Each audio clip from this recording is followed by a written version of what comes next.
Hello. Hey. Well, we wanted to start with a cold open to let you know that we're going to do a Halloween episode. Ooh, spooky. I'm so excited. So we hope you'll join us on the 31st. Yes. Yes. It'll be a kind of a 2-part episode. But all in one episode. In one episode. Something kind of spooky. Halloween related. And one more true crime related. Yes. I'm super excited. Awesome.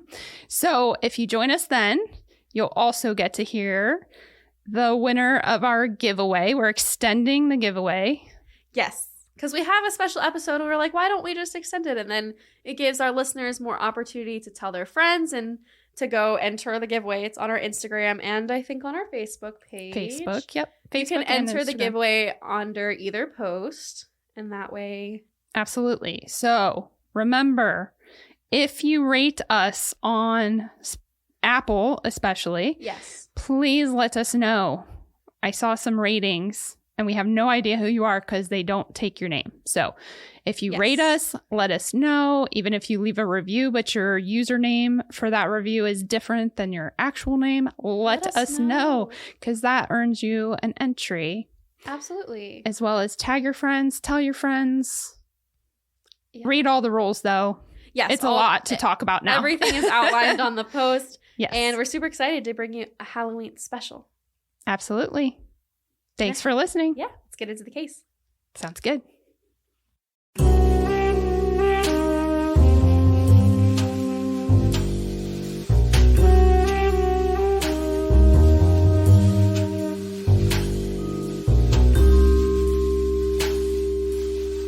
Hello. Hello. How are you? I'm great. I switched it up on you. You did. You started talking first. I'm Savannah. And I'm Elysia. This is Burden of Proof. All right. I'm so excited. We just recorded our Halloween episode. Yeah. And I loved it so much. I'm so excited. Me too. I'm like in a super good mood to start this case. I just needed a second. Sorry. That's okay. Okay. So, you were just telling me that you know nothing about our case today. I have never heard of it.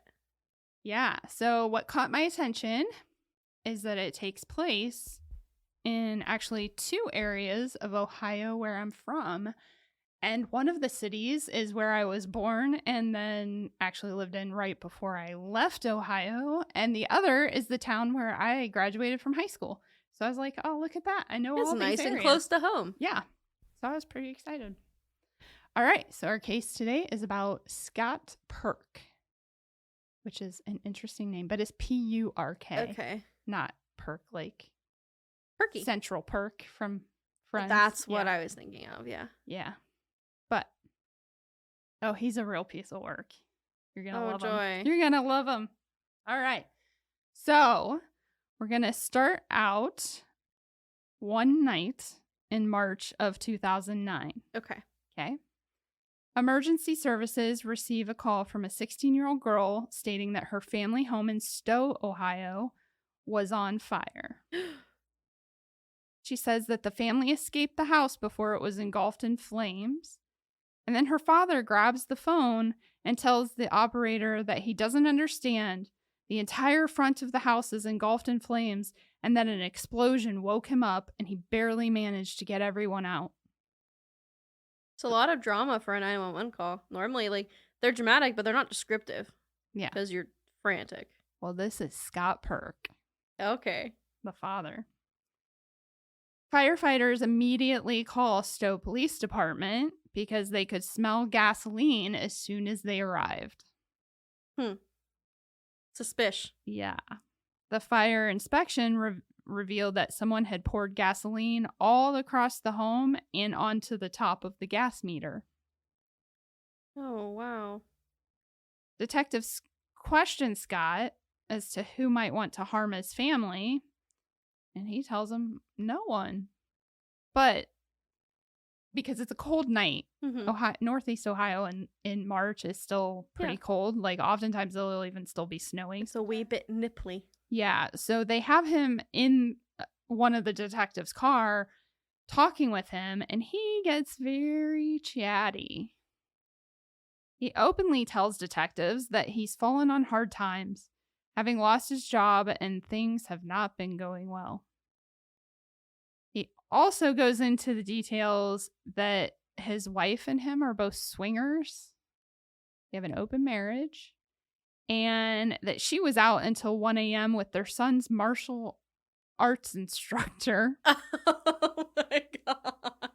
And that she... Of all people to swing with, but the Taekwondo instructor. Yeah. Your kids, like, no. There should be a line... Whatever. Just don't. I just think it's... Did he wear his gi? I don't know. I'm going to shut up. Those are details I do not want to know. Yeah, we need to change the subject Anyway, because I'm going to make a joke that I shouldn't make. He even tells the police that they were out. She was out until 1 a.m., but she brought him home the leftovers from her dinner that she had while out with the... That's a perk. Like... I just finger gunned. So punny. I just finger gunned. I don't know what he's complaining about. So...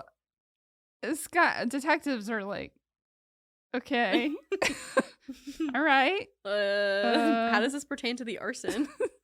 Don't know what this has to do with anything, but okay. I'm glad your wife is satisfied, I guess. Like, you could have just said she was out with a friend. Yeah. I mean, granted, if they then say who, but he was very open. Like, detectives described this as like, no, we didn't even have to ask him questions. Like, he just kept talking. So he starts giving them even more information about things that they're not asking about, including the death of his first wife, who died in 1985 while 9 months pregnant from an apparent suicide. And he goes on to tell them how he had been a famous burglar known as the Ninja Burglar. So his wife has a thing. She has a type. It's like, it's ninjas. Ninjas and martial arts teachers. Yeah, apparently. Do you think it's the outfit that she likes? Because ninjas wear a similar outfit to a martial arts instructor. Yeah, could be. That's he was known as the ninja the ninja burglar. The ninja burglar. We'll talk more about that in a bit. Oh Lord. Yeah. So the more he talks, of course, the more detectives suspect him. He even told them that he was heavily in debt and admitted that he recently took a video of everything in the home for insurance purposes in case of a fire. Why are you so dumb? He tells them detail that an insurance payout would clear all but $70,000 of his debt. So he's like, all but 70,000. Yeah, that is bad. Yeah, he's like really in debt. Scott continues to explain that he and his son were planning a road trip to visit family in North Carolina. He's running. So they look in the van and they don't find typical items packed for a brief vacation or just a road trip. Rather, they find old photo albums, family recipes, and other sentimental items, to which Scott could offer no explanation. I travel with Nona's recipe box everywhere I go. It's attached to everywhere. Because I am really afraid of house fires. It is a secret recipe. The ninja burglar might steal it. Except I am the ninja burglar. I'm having a bit of a crisis. I was the ninja burglar. Therefore, I know that people might break in, burglarize my home, and steal Nona's meatball recipe. Hey, I, as the ninja burglar, stole several family recipes. There are several bakeries around here who are now worthless, but I can make their brownies. Yep. I would fight a burglar over my brownie recipe. Oh, I would fight a burglar over your brownie recipe. Absolutely. She makes the best brownies, you guys. So, the investigation begins. What investigation is needed? He had taken all of the valuables from the house. Yeah, and clearly this is arson. Yeah. But they still, they have a process. So Oh my gosh. Detectives begin digging into the evidence, and they notice that they can hear someone whispering in between the talking on the 911 call. And they come to realize that it is Scott Purk saying, "Oh God, you forgot the ferret." Not in a panicked tone like he was realizing their beloved pet was dead, but rather like he forgot something on a shopping list. Like, yeah. just, "Oh God, you forgot the parrot." The parrot, the ferret. The ferret. You forgot the ferret. In his defense, a lot of parents don't love their kid's ferret. Is it a ferret? It's a ferret. Okay. I accidentally said parrot. Okay. It's a ferret. That is so funny. Okay. Yeah. I forgot the ferret. So, between all of Scott's admissions and the red flag of the whispering on the 911 call, detectives decide to pursue a dual investigation into both the arson and his first wife's death. I think that's fair. The Stowe detective contacts the Akron Police Department to discuss the reopening of Margaret, or Meg as she went by, Purk's death. And fortunately, the Akron police agree to give the detective a copy of the file. Yeah, what do they have to say? Why? Why would they say no? Well, they could have said no. I mean, because he explains when he's being interviewed for like the documentary. Oh, it was a Dateline episode. Okay. That's what it was. It wasn't a documentary exactly, but it was a Dateline episode that I watched. He explains that whenever you're an investigator or a detective and you're calling another police force to say like, "Hey, I know you closed this case, 30 years ago, but like, I'd like to look back into it." It's a sensitive topic because you don't want them offended, as if you're saying that they didn't do a good job. You didn't do your job. I get that. Okay. And in all actuality, yeah, we'll get into the details, but in all actuality, like the police suspected him in her death, but it had more so to do with like the cause of death that the coroner listed as to why they had to close the case, but we'll get into it. Okay. So according to the report that they gave, the case file that they gave the Stowe detective, Scott told police that the morning of March 18th, 1985, Meg wasn't feeling well and was supposed to go to the doctors.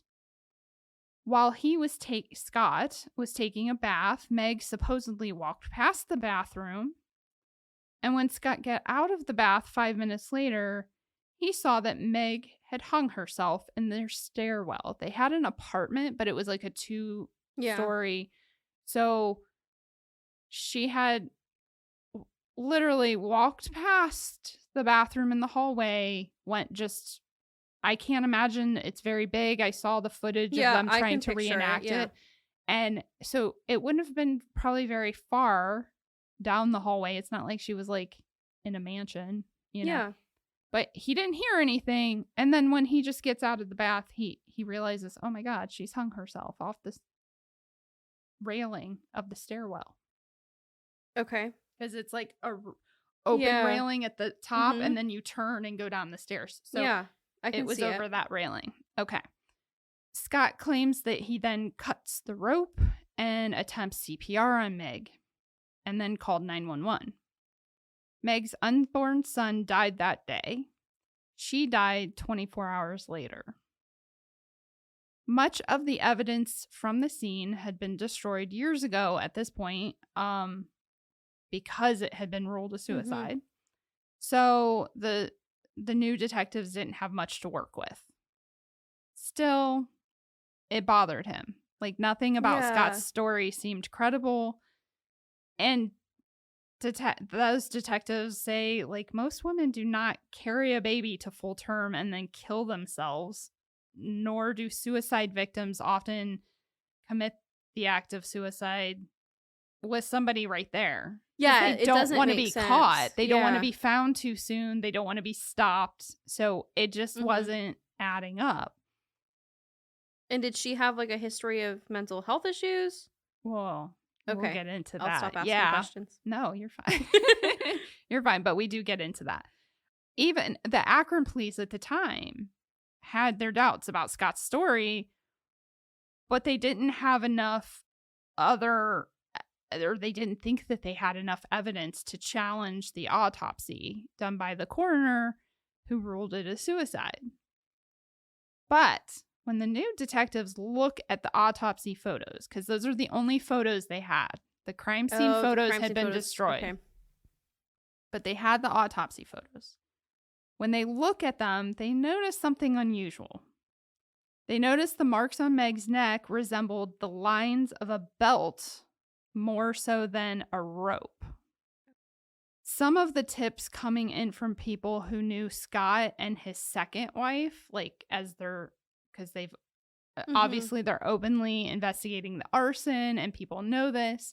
So the Stowe Police Department and Fire Department are getting calls from people who know them currently in 2009.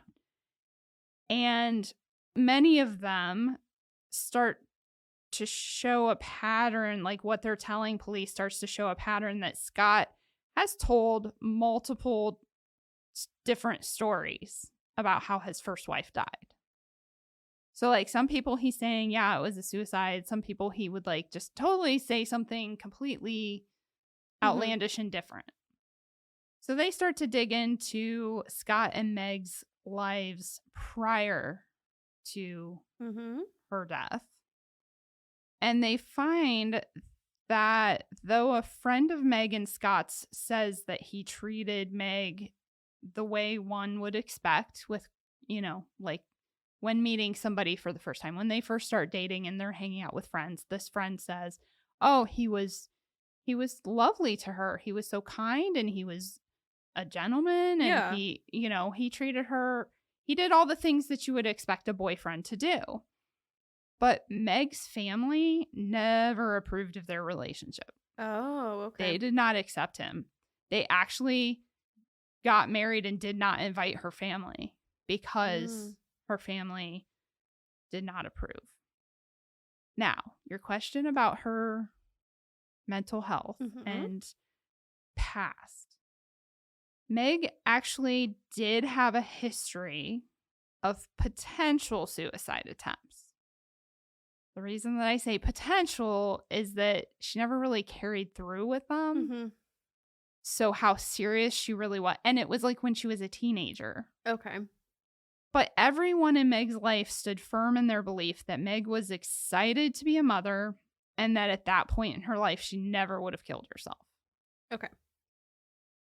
Police also found a letter in the apartment that she had written to her grandmother just days before her death, expressing how excited she was to become a mother. But on the contrary, Scott had provided a poem that Meg wrote implying that it was evidence that she was depressed and going to kill herself. Meg's family then disputes that poem, or the insinuation that that's what the poem was, telling police that she had actually written that poem years ago when she was having depression as a teenager. Okay. Regardless of all of this, the coroner at the time deemed it a suicide and the investigation was over. Okay. So, a little while later, the ninja burglar Oh my gosh. became known in Stowe and the surrounding areas for wearing black head to toe, carrying nunchucks, and throwing stars. Oh, you're joking. Oh, you're kidding. Please look me in my eyes and I tell am me not- that you're not I'm kidding. not joking at all. He literally carried nunchucks and throwing stars. He would break into homes, businesses, and cars. But did he leave a ninja star? he may have, I don't know. How do you know this was the ninja burglar? I found this in my car. A ninja star. The reason people were so scared was because he became known for actually entering into their bedrooms as they slept. Oh. And he would like watch them sleep for minutes, and then he would take things from their nightstands as they slept. How did they know that he was watching them? I think that's one of the things, like, he confessed, like, once he was caught. Oh, so Yeah, because weird. once he's caught, he confesses, but then he blames his criminal behavior on being messed up after his wife's death. Okay. I mean, we all cope in different ways, I guess. Like, That seems logical. yeah. My wife died possibly by suicide. I must now become the ninja burglar. Logical chain of events. Dead wife, burgle some houses. Watch people while they sleep. It'll heal you. Don't go to therapy. We all have our own journey of healing. Oh my gosh. Everybody, if you need help, please find a licensed social worker or a therapist. It'll change your life. It will help you. Please don't become the ninja burglar. So Scott spends 6 years in prison for the burglaries. And during that time, he earned his degree in, of all things, criminal justice. Okay. He's trying to get on the other side so he can burgle some more. Or he's just trying to learn how to get away with stuff. Yeah. So, the investigation continues on both her death and the fire. Okay. When there's a second fire in 2010, just a year later.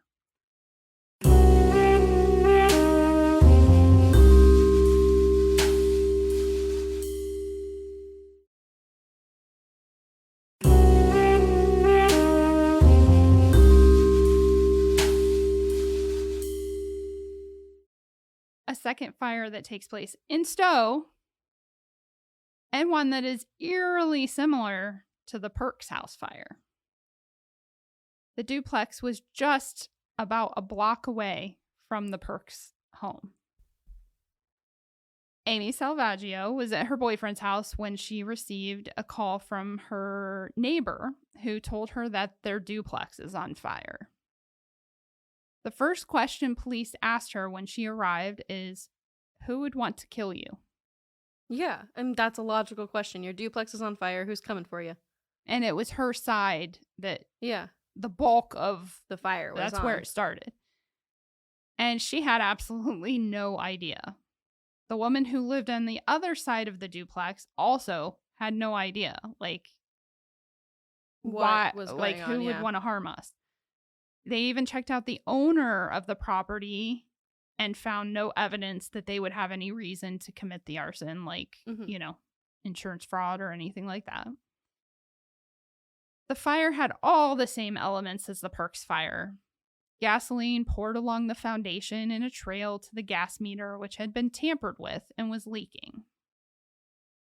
Detectives knew it had to be Scott Purk, and were convinced it was his way of trying to make them believe that there was another arsonist in that neighborhood. Yeah. Because the Purks had moved to the other side of town in an apartment complex. The detectives immediately went to the apartment complex, and despite it being the middle of the night, on a cold March night, Scott's car was warm. And it reeked of gasoline. Oh my God. As soon as they enter the apartment, there's a gas can sitting right inside the door and a pair of boots with fresh mud on them. You can't fix stupid. They of course have a strong circumstantial case.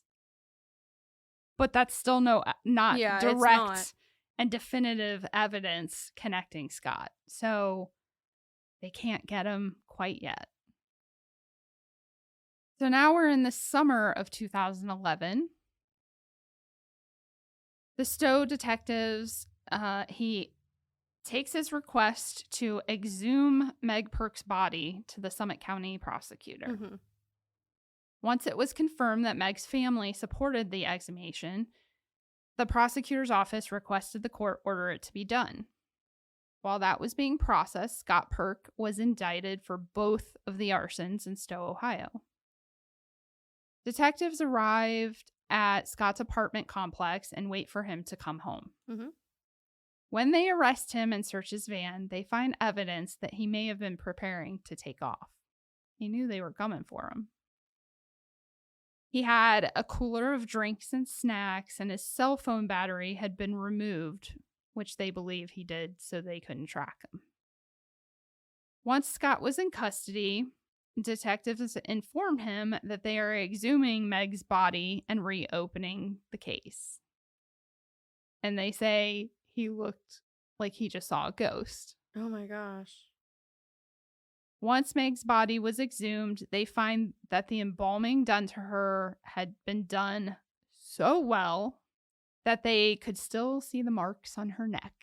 Shout out to the embalmer. Yes. They find that the marks not only went around her neck, but down her back. And they were clearly not made from a rope. No.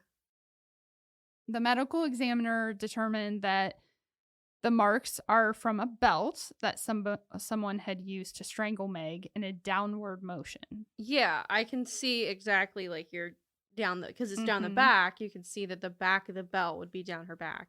They also found a bruise on her lower back where they believe he used his knee to pin her down. Oh my gosh. She's 9 months pregnant with your baby. Mm-hmm.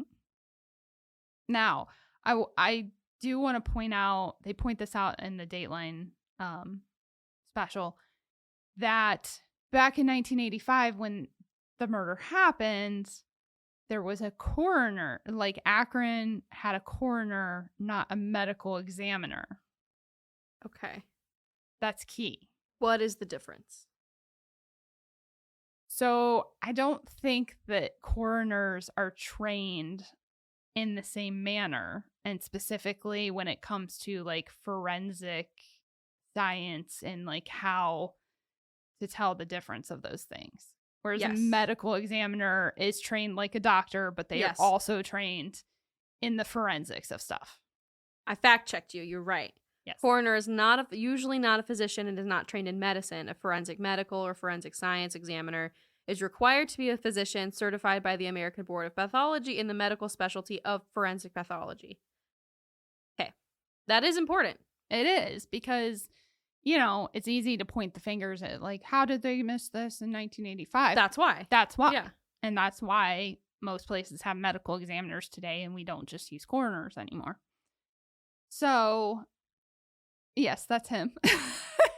She's looking up his picture. I gotta know what he looks like.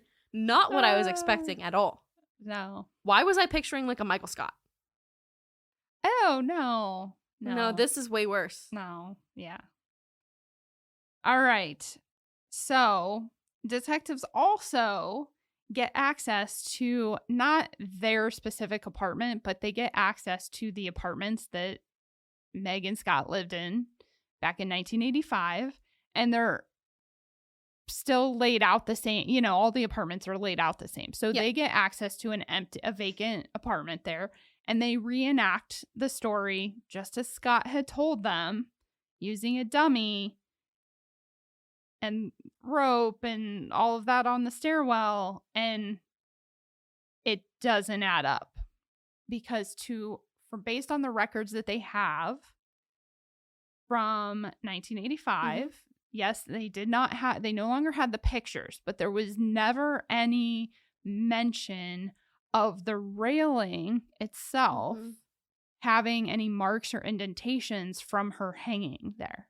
Yeah, she's pregnant. She's not, I mean, you're heavy when you're pregnant. She's not gonna be, but they used a dummy, and I don't even think they used, actually, now that I'm recalling, like, they showed footage of it. It didn't even look like a full dummy. Like, it was just the torso. It was like the ones that you use. Like for CPR. Yeah. Okay. So they found clear marks on the railing of the weight of the dummy hanging. But you're telling me you hung a 9-month pregnant woman? And there were no marks? Or any record of a mark, at least? So detectives also attempted to recreate the ligature marks on Meg's neck with different types of rope and found nothing that matched. Yeah, because it's a belt. The only match they got was when using a belt. Scott pleaded guilty to both arsons and received a maximum sentence of 28 years. And then it wasn't until November 2015 that he stood trial for Meg's murder. Thanks to Meg's body being in such good condition and the much improved process of the medical examiner, the prosecution had several key details that locked their otherwise largely circumstantial case. Not only did they determine Meg died by strangulation, they even matched the threading on the edges of the ligature marks to that of a belt. Yeah, because he killed her with a belt. Surprise! It was a belt. Surprise! Scott's defense was simply that Meg had a history of suicidal thoughts and attempts, and that the prosecution's case was circumstantial. After just a 6-day trial, the jury found Scott guilty on 1 count of murder and 1 count of tampering with evidence, and he was sentenced to 18 years to life to be served consecutively with his arson sentence. 18 years is not a lot. Why? And did he ever say why he killed her? I guess if he pled not guilty, he would never say why. No, he still says no. She committed suicide. Okay. So then in 2017, Scott appeals, raising 4 errors. The first, he claims that the 28-year delay between Meg's death and his indictment deprived him of due process. What? How? Does he know what due process means? He argues that because of the delay, he was prejudiced without much of the original evidence from the scene, including the rope, the knife he used to cut her down, the original photos, hospital records, etc. The defense counsel had motioned to dismiss the case for this reason just 4 days before the trial was to start. 4 days before. Mm-hmm. Yeah, real strong case on that. Exactly. The prosecution challenged the motion as untimely, but the court did not deny. Instead, the court heard arguments on the motion at the start of the trial and then denied the motion. So they were fair. Yes. In the second error of his appeal, Scott argues that he was denied a fair trial because the state was allowed to introduce expert witness testimony that was based on, quote, unreliable experiments. The dummy? The dummy, the reenactment, the testing of like the different ropes versus belts, straps, etc. Okay. Scott argues in the third error that the state withheld potentially exculpatory evidence from defense counsel. So, for anybody who doesn't know, exculpatory evidence is that which is favorable to the defendant. So, okay, so he's saying they withheld evidence that made him that could have helped him. Yeah. And finally, Scott argues on the fourth error that his convictions are against the manifest weight of the evidence.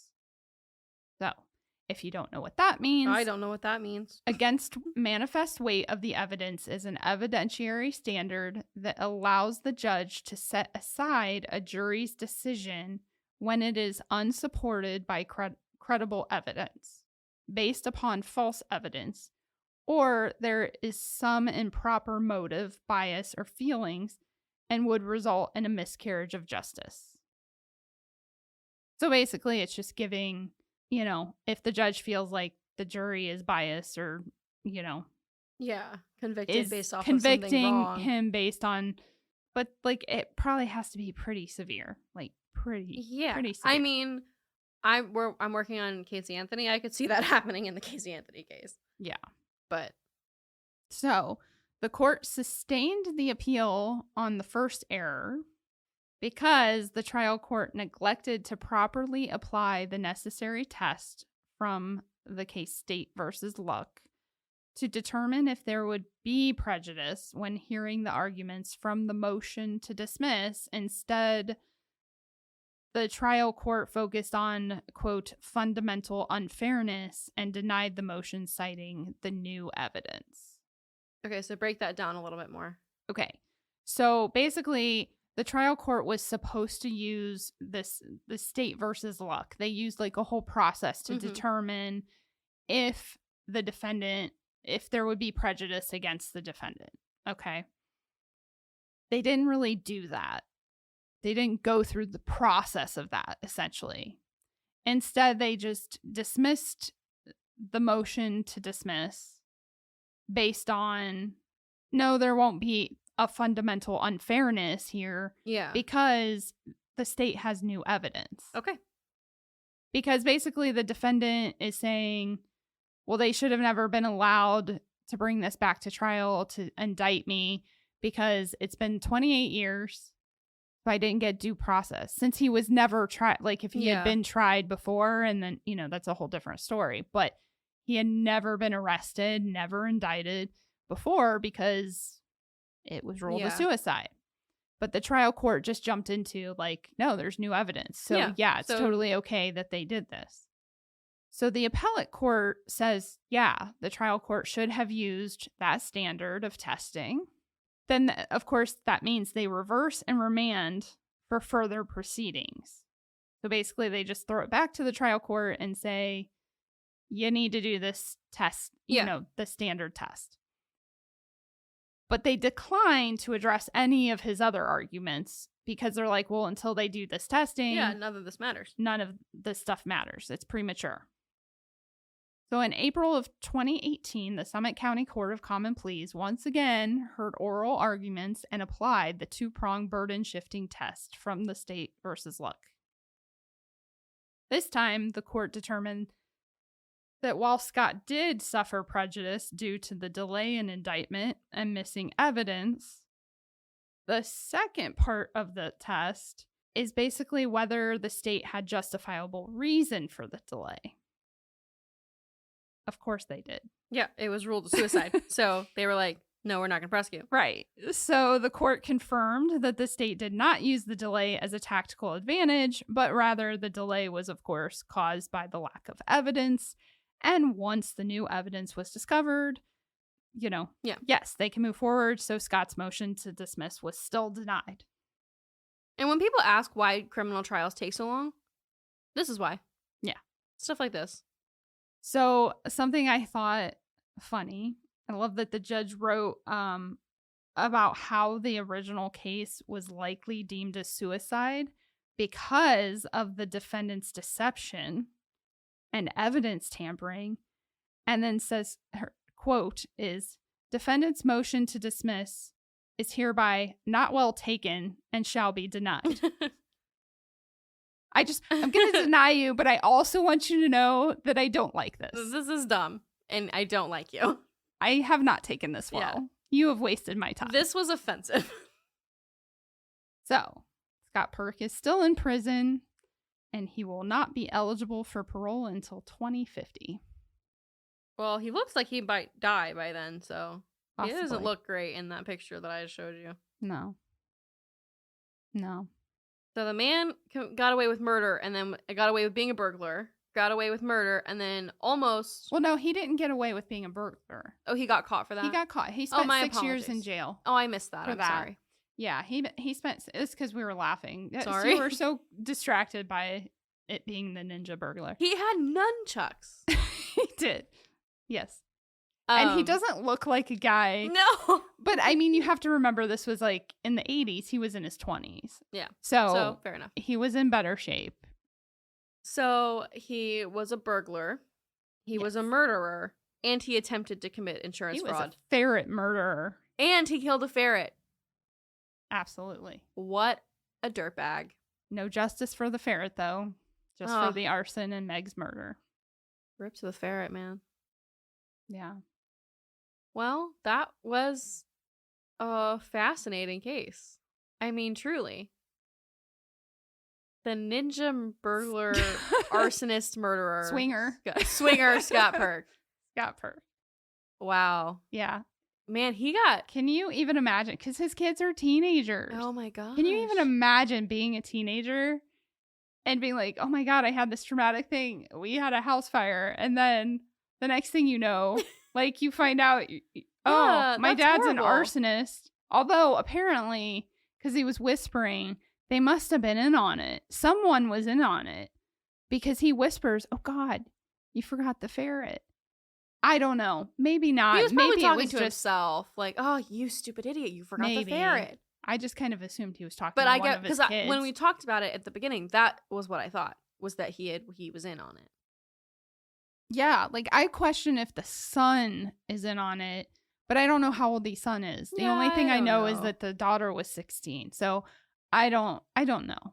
I don't want to I'm not pointing fingers. It's just one of those like little details that you're like, I wonder if did they know this is what he was doing? In which case it might not be so shocking. I don't know. But can you imagine if the kids knew nothing and they just think they're living like this normal suburban life? And that's what Stowe, Ohio is where I graduated high school from. So I look back and go, what the heck? I can't even imagine if I had like been in high school. I mean, I'm way older than these kids, but if I had been in high school and one of my friends in Stowe came to me and been like, we had a house fire, and then the next thing I know, my dad's getting arrested for arson, and then it turns out he killed his wife, and it turns out that my mom is sleeping with my martial arts instructor. Yeah, that's how I find my out. life is screwed. This is a mess. I hope that they got some therapy, because honestly, a house fire is traumatic on its own. Oh, absolutely. So their ferret died. And the ferret. The poor ferret. I mean, wow. So, wow. Yeah. Well, that was a good one. Thanks for sharing. Absolutely. I'm out of words. Catch you next time. Thanks for listening. Yep. See you next time. I'm still laughing about the ninja burglar. Bye. Bye. Thanks for listening, guys. Find us on Instagram and TikTok at Burden of Proof Pod, and email us at burdenofproofpod@gmail.com.